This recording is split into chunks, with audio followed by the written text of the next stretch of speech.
अरे इंटरनेट की दुनिया भी ना एकदम पिक्चर जैसी है। कुछ हीरो एकदम पोस्टर पे छा जाते हैं और कुछ पर्दे के पीछे से पूरी पिक्चर चला देते हैं। आज अपन बात करेंगे एक ऐसे ही गुमनाम बादशाह की जिसने चुपचाप पूरी वेब पर अपना कब्जा जमा लिया। नाम है वर्डप्रेस। सुना तो होगा, अरे सबने सुना होगा, लेकिन इसकी असली कहानी, इसका असली पावर बहुत कम लोगों को मालूम है। तो चलो आज खोलते हैं इस डिजिटल डॉन के सारे राज। 43%? अरे भाई, ये कोई छोटा मोटा नंबर नहीं है। ये इंटरनेट की दुनिया पर वर्डप्रेस के राज तिलक का ऐलान है। मतलब ये है कि वेब पर हर 10 में से 4 से ज्यादा वेबसाइटें इसी के दम पर सांस ले रही हैं। क्या समझे? दुनिया की आधी दुकानें इसी के आसरे चल रही हैं। बड़ी बड़ी न्यूज कंपनियों से लेकर किसी के पर्सनल ब्लॉग तक, सबका सिंहासन यही है। तो सबसे बड़ा सवाल तो यही उठता है कि आखिर ये हुआ कैसे? कैसे एक मामूली सा टूल देखते ही देखते पूरे इंटरनेट का इंजन बन गया? इसका जवाब कोई सीधी सादी कहानी नहीं है मेरे दोस्त। ये तो जुनून, जुगाड़ और ऐसे ऐसे फिल्मी मोड़ों की दास्तां है जहां स्क्रिप्ट हर सीन में बदल जाती थी। देखो, हर हिट पिक्चर की तरह इसकी कहानी भी किसी बड़े प्लान से शुरू नहीं हुई थी। ये कोई बड़े बड़े लोगों के ऑफिस में नहीं बना, बल्कि एक छोटी सी जरूरत से पैदा हुआ था। और इसने अनजाने में ही पूरी दुनिया में क्रांति ला दी। एक एक्सीडेंट समझे। तो कहानी शुरू होती है 2002 में, जब एक ब्लॉगिंग टूल का डेवलपर उसे छोड़कर चला गया। पिक्चर का सैड सीन। लेकिन उसके 2 यूजर्स, मैट और माइक, बोले अरे ऐसे कैसे? उन्होंने हार नहीं मानी और उसे एक नया रूप देने का फैसला किया। और यहीं से शुरू हुआ असली जादू। प्लगइन्स और थीम्स, मतलब कोई भी आकर इसमें अपनी मर्जी का फीचर जोड़ सकता था। ये किसी एक कंपनी की फिल्म नहीं थी, ये तो पूरी पब्लिक की पिक्चर बन गई थी। अब आता है कहानी में असली ट्विस्ट। वर्डप्रेस की ताकत को समझना है तो इसका डबल रोल समझना पड़ेगा। एक ही सिक्के के 2 पहलू हैं। एक तरफ है संत, एक आजाद नॉन प्रॉफिट प्रोजेक्ट, और दूसरी तरफ है एक पक्का बिजनेसमैन, अरबों की कंपनी। सुनने में अजीब लगता है ना? लेकिन यही कंफ्यूजन इसकी कामयाबी का सबसे बड़ा राज है। चल, इस कंफ्यूजन को आसान भाषा में समझते हैं। wordpress.org समझो वो माँ के हाथ की सीक्रेट रेसिपी है जो सबके लिए फ्री है। कोई भी उसे लेकर अपनी पसंद की वेबसाइट बना सकता है। और wordpress.com वो 5 स्टार होटल है जो उसी रेसिपी का इस्तेमाल करके तुमको बनी बनाई डिश परोसता है और उसके पैसे लेता है। एक है विचार और दूसरा है व्यापार।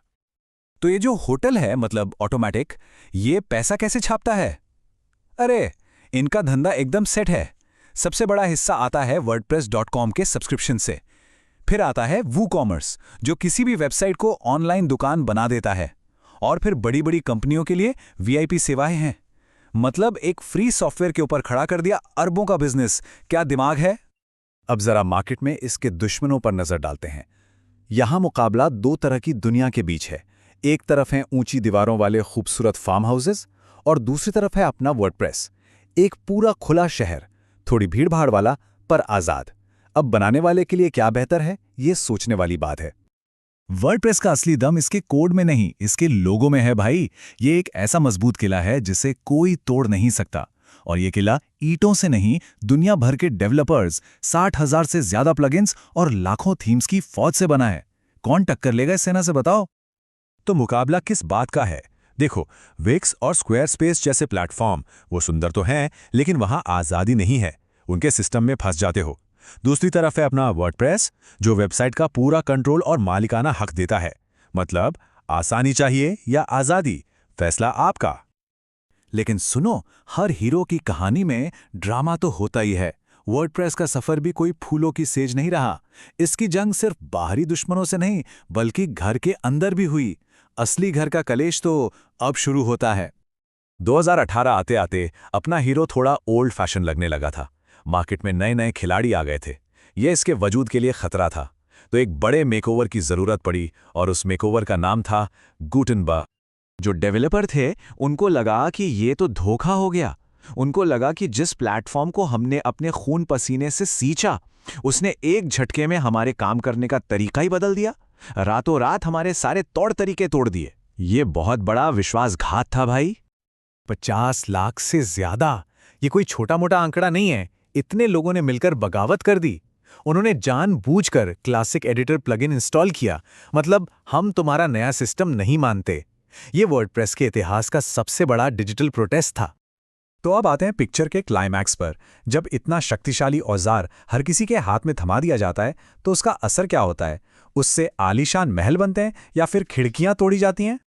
वर्डप्रेस का समाज पर असर एक दोधारी तलवार जैसा है। एक तरफ ये आज़ादी की आवाज़ है, इसने ब्लैक लाइव्स मैटर जैसे आंदोलनों को मंच दिया, लेकिन दूसरी तरफ यही आसानी गलत सूचना, स्पैम और धोखाधड़ी का हथियार भी बन जाती है। टेक्नोलॉजिस्ट अनिल दाश ने क्या मस्त बात बोली है। वर्डप्रेस अपनी ही कामयाबी का शिकार है। इससे आप ताजमहल भी बना सकते हो और किसी की खिड़की का कांच भी तोड़ सकते हो। और आखिर में एक सवाल आपके लिए छोड़कर जा रहा हूं। जब कोई हथियार सबके लिए हो तो उसके इस्तेमाल का जिम्मेदार कौन है? उसे बनाने वाला, चलाने वाला या फिर पूरा समाज? ये एक ऐसा सवाल है जिसका जवाब सिर्फ वर्डप्रेस की कहानी में नहीं बल्कि हमारे पूरे डिजिटल भविष्य में छिपा है। तो बोलो, ये प्लेटफॉर्म अगली फिल्म में हिट होगा या फ्लॉप?